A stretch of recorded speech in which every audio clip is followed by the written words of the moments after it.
পৃথিবীর ইতিহাসে বর্তমান পরিস্থিতিতে যদি আপনি দৃষ্টি দড়ান, আপনার দৃষ্টিতে পরিলক্ষিত হবে সবচাইতে যদি কোনো লাঞ্ছিত, পদদলিত, অবহেলিত, ঘৃণিত কোনো সমাজ থাকে, তাহলে সেই সমাজটা হলো মুসলিম সমাজ। যদি বর্তমান যুগে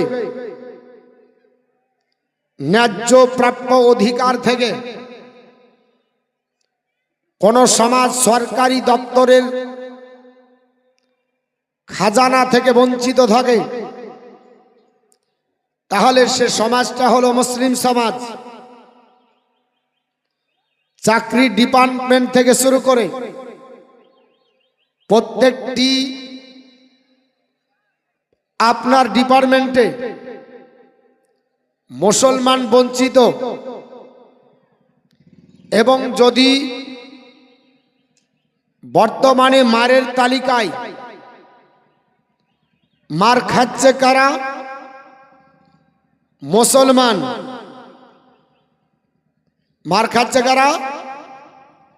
মুসলমান না অন্য কেউ? পেপারের হেডলাইনে যাকে দেখা যাচ্ছে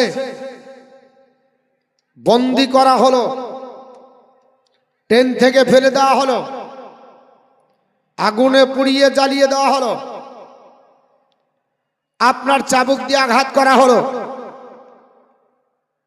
পিঠে চামড়া তুলে দেওয়া হলো, এরকম জাতি যদি দেখেন হেডলাইনে, সবটাই হলো মুসলিম।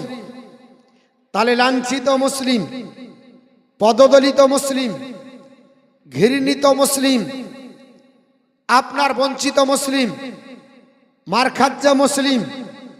ভারত থেকে তাড়াবে কাকে?